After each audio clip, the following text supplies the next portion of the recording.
whether the team is giving us the highest of highs or the blues of blues. We'll cover it all here on Commanders Nightly News. I, of course, am your host, Louie T. Thank you for joining me. Let's get to tonight's lead story.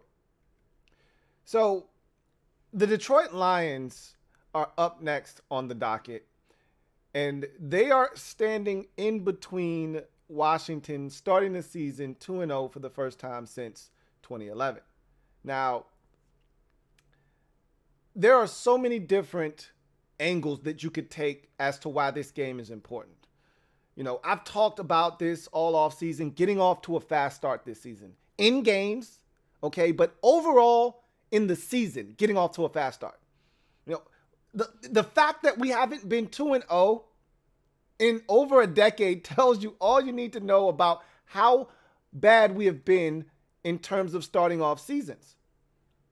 And in that stretch of 11 years, I would venture to say that we probably won the first game maybe 2 or 3 times max, okay? We don't start 1-0 very often. The last time we did it, in fact, was 2020, Ron Rivera's first year, which coincidentally enough is the last time we were over 500 until we beat Jacksonville on Sunday. But then we proceeded to lose 5 straight after winning that first game in 2020. Last year, we started the season off 2-2 and then lost 4 straight, and we're 2-6 heading into our bye week. Detroit's not only standing in the way of going 2-0, but they're standing in the way of changing the narrative, okay? A narrative that we've continued to talk about wanting to change all offseason long. Now the time for talking is over. It's time for action. And we have an opportunity to go on the road. And I'm going to tell you, it was loud last Sunday in Detroit at Ford Field. It was loud. Those fans are bloodthirsty right now. They want to win. Those fans are tired of talking about close losses.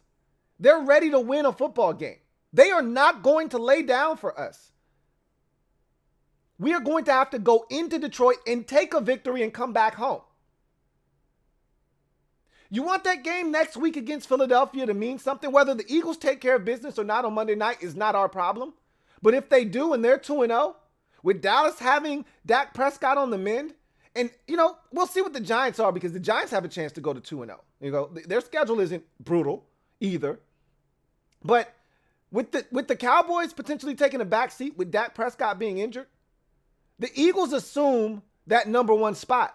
And if we want it, we can't afford to lose games on the road at Detroit and have the home crowd not be what they were for week 1. If you want that same feeling, if you want that thing times 2, beat Detroit and set up a matchup of 2-0 teams potentially in week 3 at home against the Eagles. The Lions are standing in the way of that. The Lions are standing in the way of changing the narrative. You want to know why Vegas thinks so low of us that they give the Lions the nod here and make them the favorites for the first time in 24 games? It's because they don't believe us. They're looking at us and they're saying, we don't believe you. We need more people. You can win 1 game, and it was against Jacksonville. Do it again.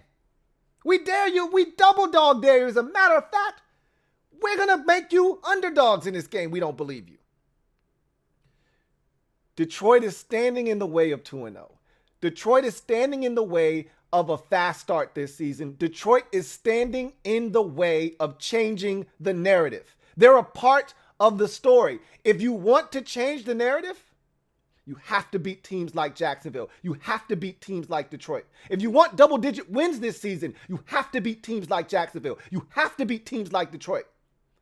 And I'm going to say it again, no disrespect to Jacksonville. They had their chances. No disrespect to Detroit.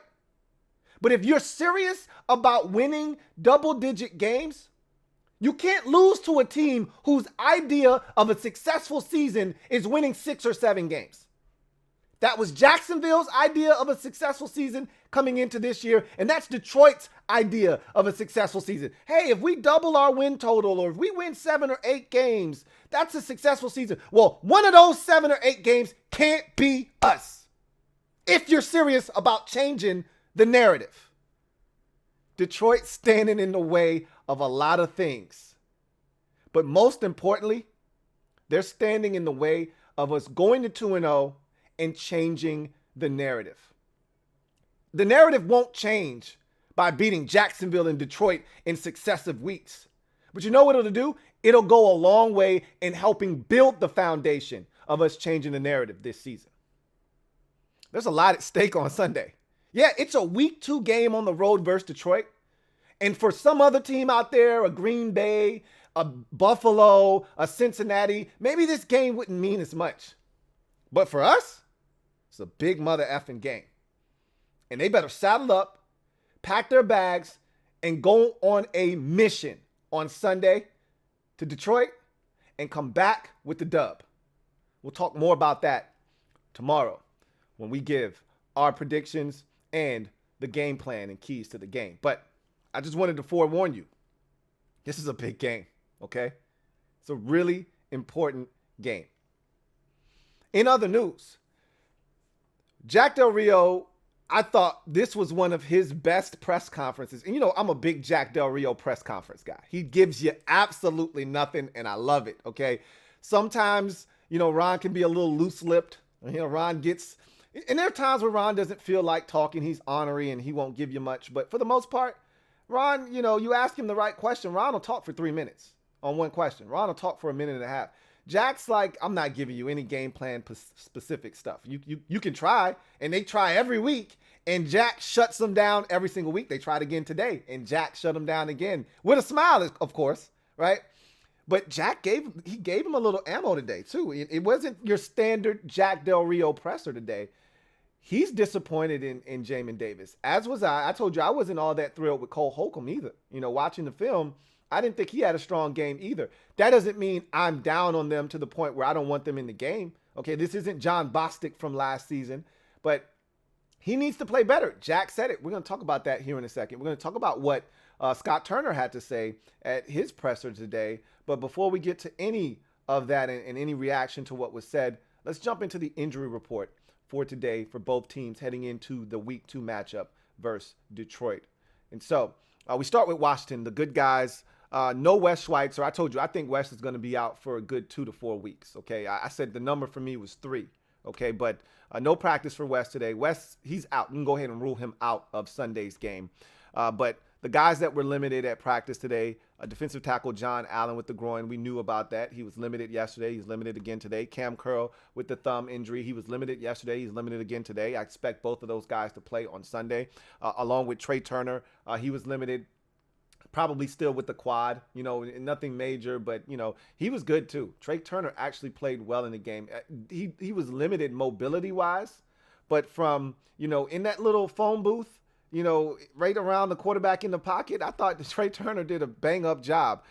Cole Holcomb, this is a new one. He wasn't on the injury report yesterday. He's got a quad and he was limited. You don't want to hear that. Again, that's scary because you're one step away from John Bostic, Mr. Boombastic, being back on the football field. That's a scary proposition.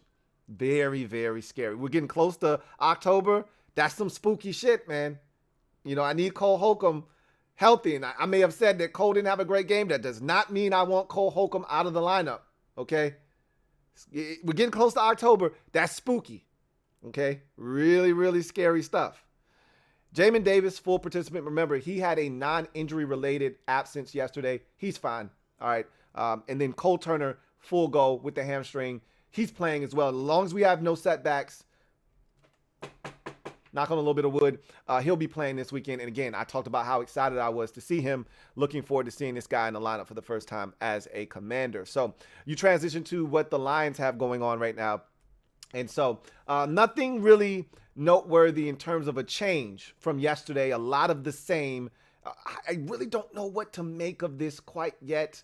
But let's go through it. Jonah Jackson, guard, was limited yesterday with a finger, did not practice today. Frank Ragnow, groin and foot, their big-time center, not a participant in practice today. DeAndre Swift with the ankle, not a participant today. He wasn't either yesterday. Michael Brockers with the knee was a non-participant yesterday, limited today. Taylor Decker, limited today, was a non-participant yesterday with a calf injury. Melon Fonwu was with a hamstring, was limited yesterday, limited today as well. Amani Awarie.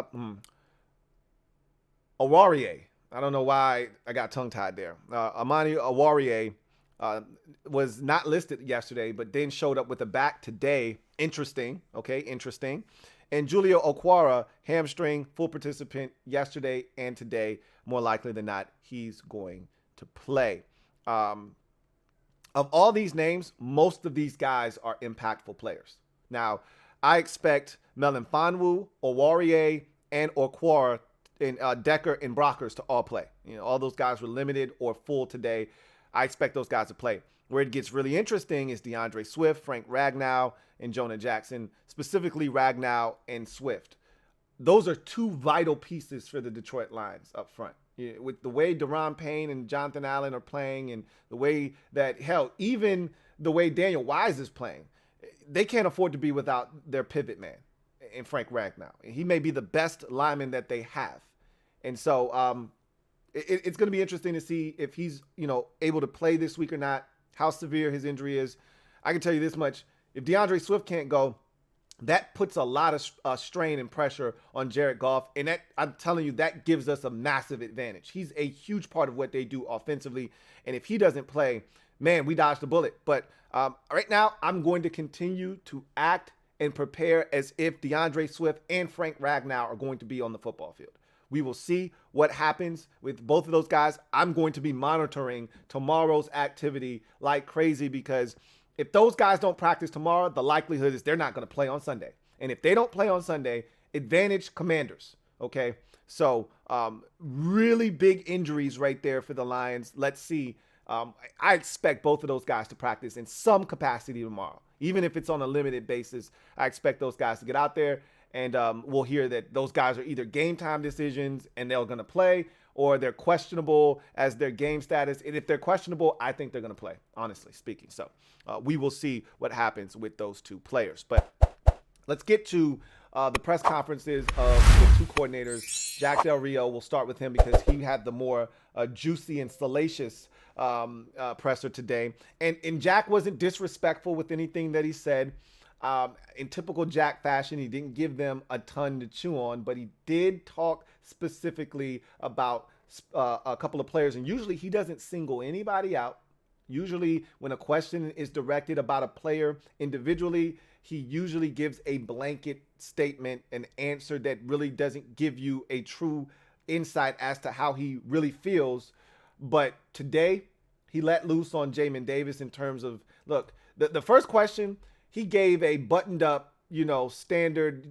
Jamin was so-so, Jamin was okay, right? And that's not truly how he felt, but that was what he's going to roll with. But he gave them more than he normally does. Even with saying that, they came back later and followed up on the Jamin Davis, and Jack was like, he didn't play well, okay? I expected him to play better than he did. I was impressed with him throughout camp and in practice. And I was expecting him to go out there and play much better, and he didn't. And that is exactly how I felt about Jamin Davis in this game. Like, I know you can play better than what you showed, and I was a bit disappointed in him and Cole Holcomb, to be honest with you. And I need both of those guys to be better. But Jack also said something that I said earlier in the week. I literally said this right after the game was over on the post-game show, that you can't put Jamin Davis in those types of situations, but you got to credit Jacksonville because they schemed it up to where Jamin Davis was put into those situations. Had they put 3 receivers on the field, if they don't empty the backfield, Jamin Davis isn't one-on-one with Christian Kirk. But when you empty the set, Jamin Davis then has to walk over the slot, which is Christian Kirk, and he has to cover him one-on-one. And if the coverage is man-to-man, he's got to cover him man-to-man. And so they took advantage of that. Jacksonville, got to give them credit. They took advantage of the matchup that they had. They exploited Jamin Davis. They exploited him with the running back. And it could have been a lot worse if Trevor Lawrence would have hit Travis Etienne a couple of times. They exploited him with Christian Kirk. And so he's got to be better. Look, I'm not expecting Jamin Davis to cover Christian Kirk one-on-one if he gets 6 opportunities, I'm not expecting him to go 6 for 6. I'm not expecting him to go 4 for 6. But what I am expecting him to do in situations where he's covering either the back or the receiver one-on-one, I do expect him to win his fair share of those battles. I didn't feel like he won very many, if any, of those battles on Sunday. He's fast enough. He's athletic enough to do it. It was all about positioning. It was all about him being out of position, not playing to his help, not using proper technique and leverage. He didn't do the things that he was coached to do. And so that was disappointing to watch. And Jack pretty much said, he's got to be better. I expect him to be better. And he knows he has to be better. And I told him he has to be better. Don't usually get that from Jack Del Rio. Conversely, about Daron Payne, he said he was awesome. Okay. He was dominant in his first game. I couldn't agree more. I put out a snippet of the film that I broke down showing you Daron Payne. And look, there are at least 3 or 4 more clips of Daron Payne kicking Brandon Sheriff's ass in that game. And I could have gone, 3 or 4 more clips showing you Daron Payne going to work. He was outstanding in that game. And he was an animal. And if we're getting that Daron Payne, he's going to be a problem and we're going to have to pay him. So Jack gave us, some stuff to chew on. It was a good Jack Del Rio presser. Then you transition to Scott Turner, and Scott Turner talked about, obviously the turnovers being an issue, having to clean that stuff up. He talked about, spreading the ball around, and this is a conversation that I think we're going to have, throughout the course of the year, because Terry only had 3 targets. Well, guess what? Terry's not going to have 7, 8 targets in every single game. You can't when you've got this many guys. I understand that, and Scott's a big, the ball goes where the coverage dictates type of guy. Now, while I'm okay with that, I don't necessarily subscribe to that wholeheartedly, because if that is in fact the case, then defenses can dictate that a guy doesn't get the football. And you can't allow that as a coordinator. But in the same breath, when you've got other playmakers, it shouldn't matter who gets the football as long as the ball is moving and you're scoring.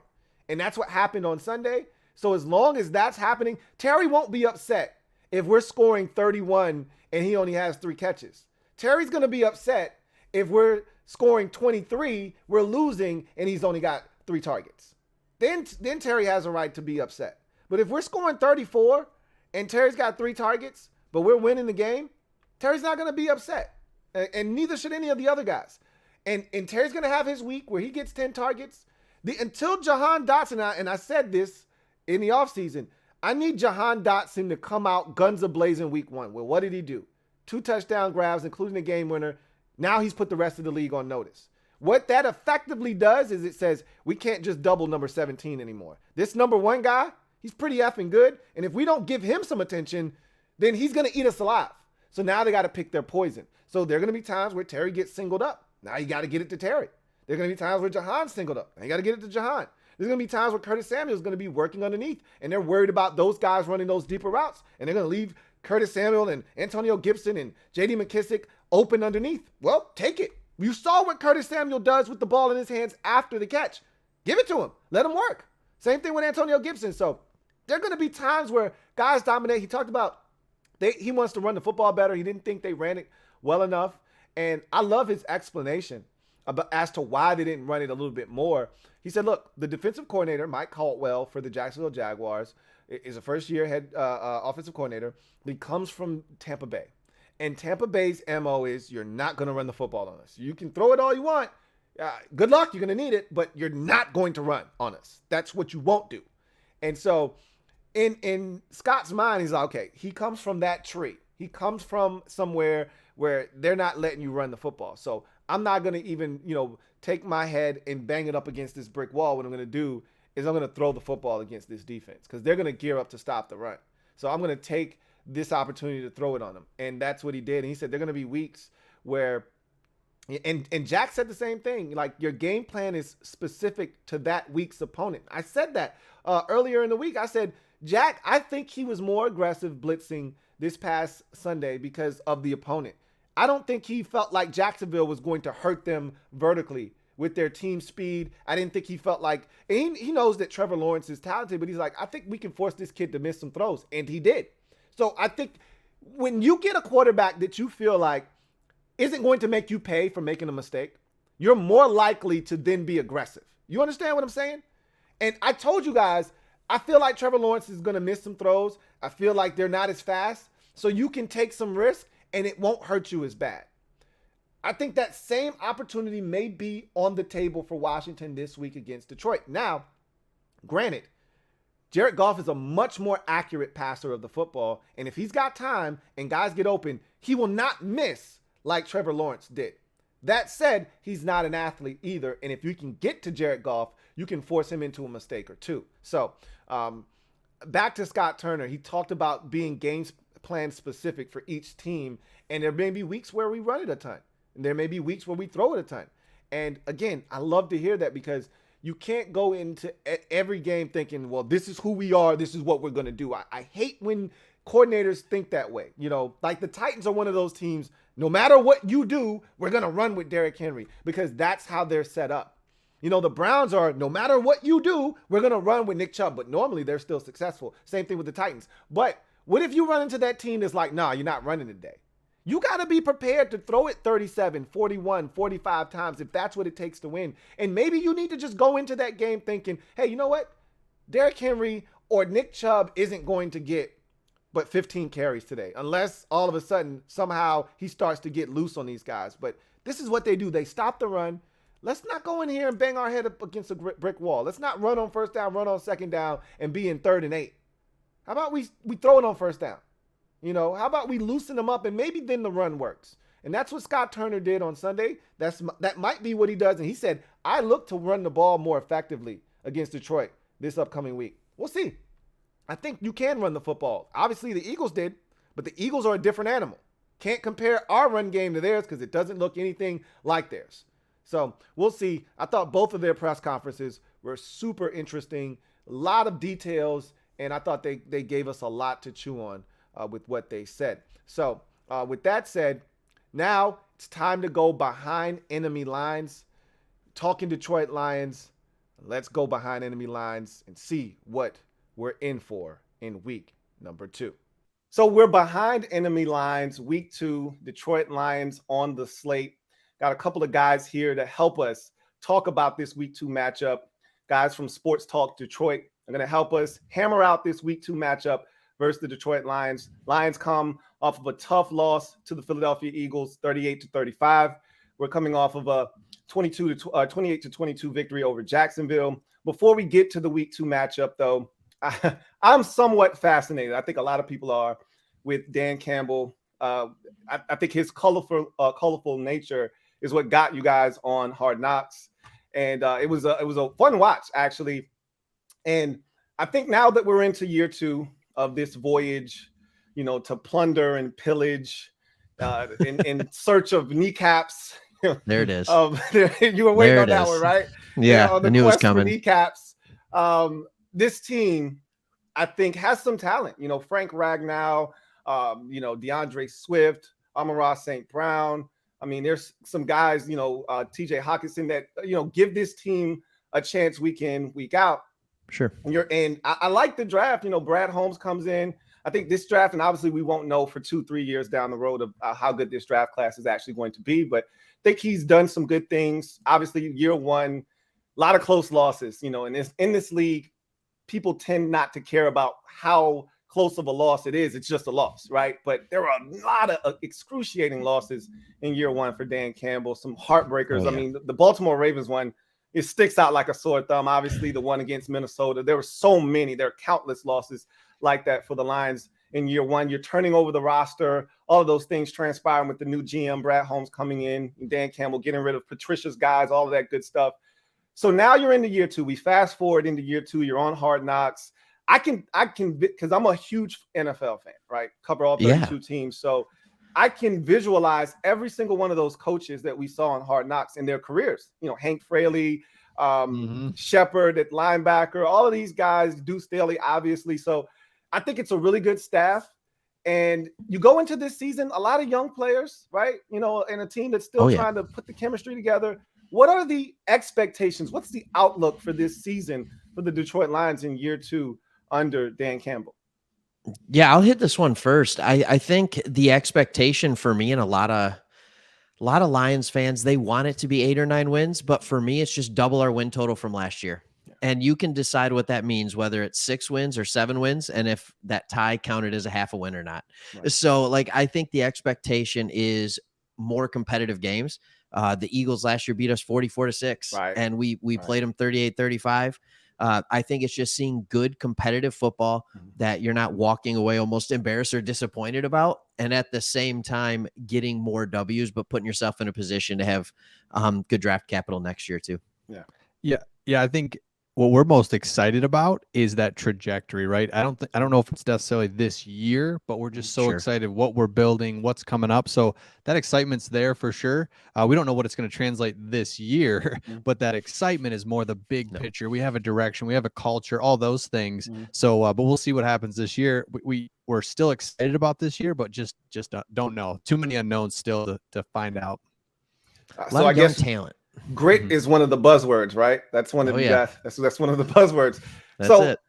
Jared Goff, is he the guy or not? I would imagine that this is a massive season for him this year. It's probably a loaded question too, but even the contract is set up that this is a massive season. Yeah. When you look at the fact that we still have the Rams' first-round pick next year and our first-round pick, we have the draft capital where if he's not the guy, we're going to be trading up if we need to get our quarterback of the future. Let's just say for 3 quarters, he didn't look like the guy. For at least 2.5 in the first game, he looked great in the preseason. Everything was good out of training camp, and then he went and did Jared Goff, where he's always going to have a mistake or two every single game. That's really frustrating. There's no doubt about that. Where we think he can be the guy, and Craig and I talk about how we're lucky to have him. I know that sounds weird, but we went through like all 32 quarterbacks, and it's like, hey, he's better than half the quarterbacks, like kind of what we went through this exercise. So our point is, we're happy to have him this year, but we feel comfortable we'll make the right move if we have to after this year. But we're happy to have him this year. Let's go see what he can do. And as a Washington Commanders fan, I can attest to just being happy to have a guy that's competent. Just a guy. Yeah, exactly. I mean, you probably love Carson Wentz right now. We absolutely are in love with Carson Wentz because of what we've been through here in Washington. And he's the best thing we've had since Kirk Cousins. It's not even close. And he's probably even better than Kirk Cousins. So, we're absolutely glad to have him. And so you talk about golf and, the mistakes and some of the things that you have to go through. So let's talk about week 1 against Philadelphia, a team we know all too well. We'll see them, as a matter of fact, next week after this game. So 38-35, in week 1. It's funny because I think about week 1 last year against San Francisco. You're down 41. I think it was 41-10, 41-17, something along those lines. Make this furious comeback, cut it to an 8-point deficit, 41-33. You have the football. It was insane watching this thing. You have the football with enough time to score, go for 2 and tie this thing up. It's amazing that we even got to that point. And we were kind of in a similar situation, except you never got your hands on the football. And I was watching your show, and it was so true. And I was thinking this as I'm watching the game. You said, we rallied back. You were down at one point 31. I want to say it was 31-14. Then I think it was 38-21. And then you cut it to 38-35 with 14 unanswered in the 4th.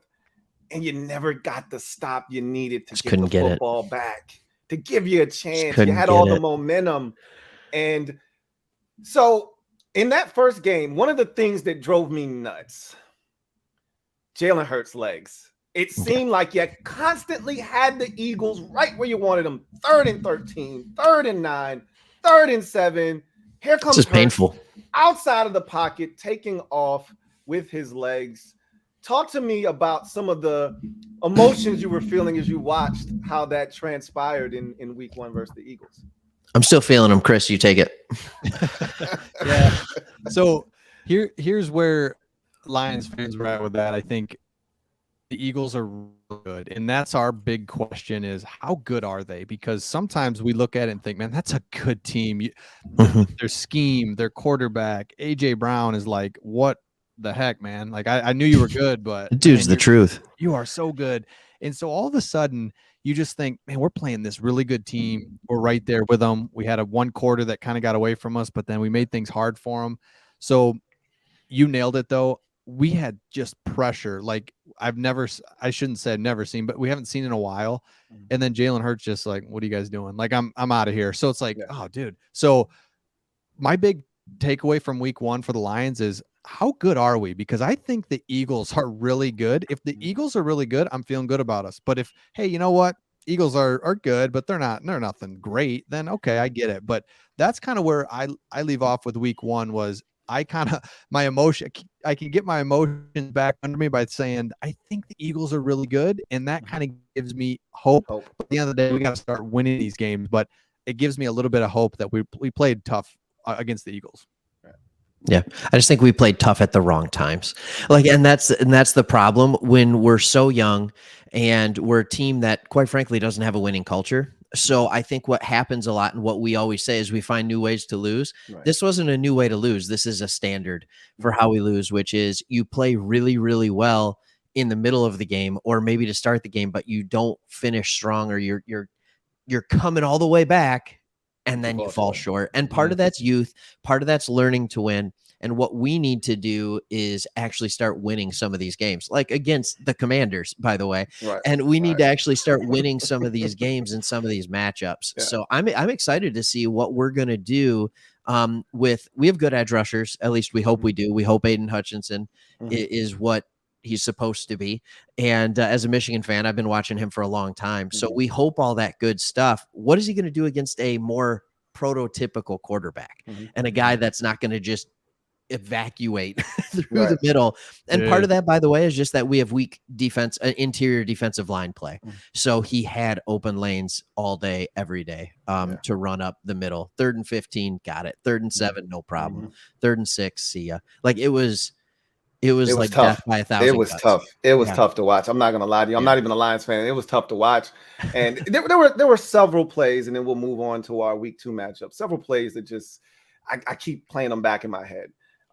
So obviously you've got I didn't agree with the onside kick. I don't know how you guys felt about that. Like that's a move of desperation to me. You weren't out of the game at that point. I didn't feel that was necessary then. We talked about that last year. We talked about that last year. We were saying next year, I hope we're not doing this stuff. Like play like you've been here before. Right. Play like you trust. I get you could make it and say, no, I trust my defense. No, you didn't. It was like 24-14. Right. Like you didn't trust your defense. Like absolutely. Just play like you've been there before. Play the game. That's what I took from it. I don't trust my defense to get a stop. So I got to try something abnormal here, some trickeration to try to get the ball back to my offense. Josh Reynolds, oh my God, you got to catch that, man. That's a touchdown. Oh my God. Yeah, you do have to catch that. I mean, but Goff had missed couldn't have ran up and handed to him any already. Better. Oh man. Yeah, that was big. That one hurt. That was massive. And then that last drive, brutal. Just big run by Miles Sanders to kind of kick it off. Oh yeah. And then, you get them to 3rd and short, and you get them to 4th and short, and it's just, oh man, you were this close to having an opportunity in that ball game. So now you get to week 2, and this is what I always tell my fan base, and because we have delusional fans.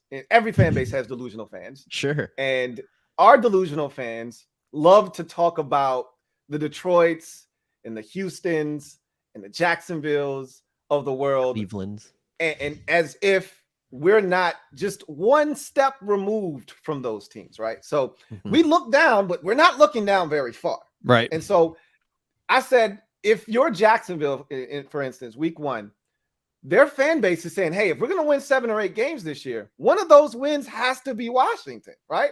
Yep, if you're a Detroit Lions fan and you're looking at the schedule and you're saying, hey, we're going to double our output from last year, we're going to win 6, 7, 8 games. One of those wins that you're counting is against Washington.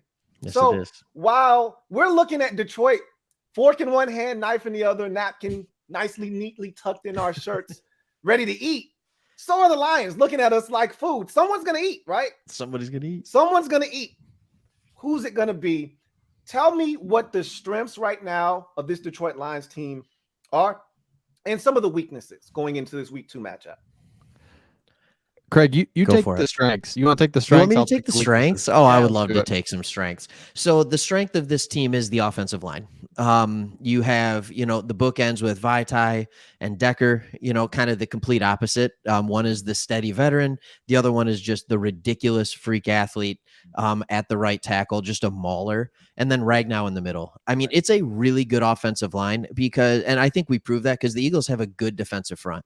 And they did a good job with the run last year, and Swift just carved them up. And don't get me wrong, a lot of it was Swift, but a lot of it was the offensive line too. I mean, he had some big holes to run through. Yes, he did.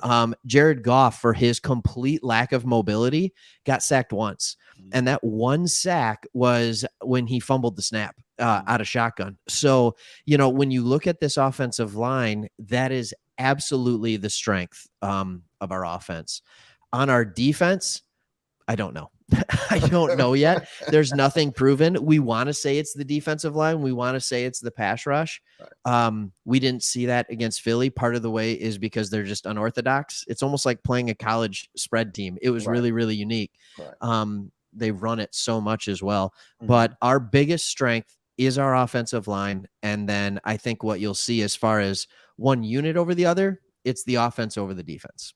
Yep. And when you nailed it, Craig. You said defense. Like that's how when I think of our weakness, I'm like, I think it's our defense, but we don't know because we faced this offense that was a little unconventional, really attacked our weaknesses. So it's like I think we're not good. I know we're not great defensively, but we really want to go against a Commanders team and find out. So our D line, we got some players there, but can we put it all together? Linebackers, question mark from day one.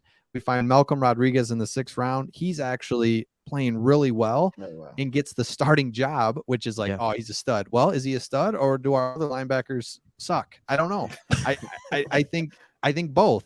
And then secondary, man, you got Okuda coming back from a big injury. You got Owarie, who's great last year, but can he keep that going? New safety. So it's like our defense is a huge question mark. So the Commanders are either going to come in and just be like, oh man, defensively, we aren't good, or hey, we're getting sacks on Carson. We're doing things that I think we can do. That, to your point, is like this is a huge game for the Lions franchise. Like it's at home, Lions franchise. We played well against a tough team. Can we go out and, like you just said, we're looking at the Commanders like, let's go. Let's beat this team, find out who we are. At home, the crowd was rocking week 1. We can get it rocking week 2. I was just about to say that. So like when you scored that opening drive touchdown. Oh my gosh. I was like, and then we squandered it. I just want to be clear. Yeah. Yes. Multiple false starts. That stadium is loud. Ford Field gets rocking. And Jalen Hurts said it afterwards. He's like, it's packed. The roof is really low. It is. It's brick in there. Half of it is brick, so it's off. I mean, it can be, we haven't done it much, but it can be a tough place to play when we're playing well. Pass rush is coming at you, and we have a pass rush against Jalen Hurts, who made it look like, just kids game out there where he would just run away from us. And it's like, man, I wonder if we have a good pass rush or not. We'll find out. I can tell you this much. Watching that game on television, there were times in the past where you would play in Detroit and it was sleepy. I'd be watching the game and it's eerily quiet, sort of like St. Louis when you would go to play in their dome. It's like half dark. You're like, man, this is not a great. Hey, we got new lights in there a couple years ago. Don't worry about it. Yeah, clearly you did, because it used to be like semi-dark in there, really quiet. Like, man, I could take a nap right now. Now I was watching that game. You score on that first touchdown, and I'm like, oh my God, it is really loud in there. Like this different vibe this year. Crazy. Yeah. So I think there's a different sense, there. It helps to have a guy that's hometown guy, and Aiden Hutchinson, being there. But it's a different environment, man. I think we got to, one of our weaknesses has been getting off the fast starts. We got off to a fast start against Jacksonville, but that was at home, right? Yeah. Can we duplicate that, on the road? There are so many different aspects of this game that I find interesting. AJ Brown was a man amongst boys, right? 10 catches, 155 yards. Every time they needed a play, it just went to AJ Brown, right? And if it wasn't him, it was Hurts with his legs. Yep. So Devontae Smith didn't even 0 catches, 3 targets, I no didn't realize it. catches No, for one drop. Devontae Smith. Locked him up, right? Like he was a Okuda. non-factor. Let's give credit to Okuda, okay? That's what I'm going to choose to believe. Yeah. Mhm. And He look, actually and did have maybe a it good was game. Jeff Okuda. He did have a very good game. We'll did. see. Yeah. My thing was if he was doing so well, and I know Awarie was your guy last year when he was out, right? So Right. you wanted he's projected to be your best corner, but you spent a top 5 pick on Jeff Okuda. So That's right. at the end of the day, he's supposed to be your best guy. At some point, you got to say, all right, Jeff, take a shot at this guy. I mean, he's killing us, man. But yeah, I think right. it's I was thinking the exact same thing, but in our defensive scheme, a lot of times we like to give each cornerback a half of the field. They get a side. Yeah. And so wherever they choose to put him. But I'll tell you right now, when Okuda went out, he was having some cramping issues. That's when Brown got that deep ball against Will Harris. Okay. And so that's when immediately Okuda comes out and they're like, boom, we're attacking that guy. 25, I see you. Yeah. And we're going deep on it. It was tough. It was a perfect throw, but he had him beat too. And I think that's the thing, that if I'm Washington, we've got so many weapons. That's the one thing that we have going for us this year. Like we have 3 receivers that we think are, among the best in terms of a trio collectively in the league. All 3 scored touchdowns. Our rookie first-round pick scored 2 touchdowns. Terry McLaurin scored a touchdown, and so did Curtis Samuel. So when you put that group together, I just feel like it's going to be tough for a team to take 3 corners and say, hey, we're going to take your guys out of the game. We also have a tight end. We're getting our rookie tight end that we're really excited about. He's finally healthy. He's going to play this week in Cole Turner. We've got Antonio Gibson had 130 yards of all-purpose offense. So there's so many weapons. J.D. McKissick also. I mean, there's so many guys you can get the football to. I think that's the thing we're going to be banking on, is that they just don't have enough to cover our guys, our skill position guys. Offensively, though, the question to your point is, can we protect? I think that our offensive line is solid, but I do think that there are some questions as to how good it actually is. So that'll be I think one of the big tests in this game. So predictions, guys, what do you see happening in this football game? Behind enemy lines, given our predict. Oh my gosh. That's right. Now we try to be we're homers. Not homers. We try to keep it real, Craig, right? So let's go. Here we go. Oh my gosh. Our slogan for the first month of our videos. Yeah. So you realize, okay, that's done. Yeah, that's done. That's not a good slogan. Get that out of here. So I could go first, Craig. And subs started to rise. I think just if I had to predict this one, I do think I looked at your roster, I was familiar, but I was like, dang. Oh shoot. Like you got player here, player there. Like, oh, that's your J.D. McKissick. Hey, we used to have him. I love that guy. Oh, he's your backup running back. Like all of a sudden I'm like, crap. So I do think the Lions win this game at home.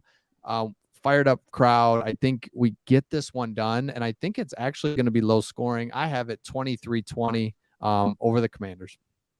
Yeah, so I'm in a close game too, and that's because I think that's what it's going to take to even get victories for the Lions this year. I don't think there's going to be a lot of lopsided games. But I was feeling really good about this game before last week. I'm not quite as confident now, which I hate. So like you said, we try and keep it real. I think Washington gets some points on us. I think they have a lot of weapons.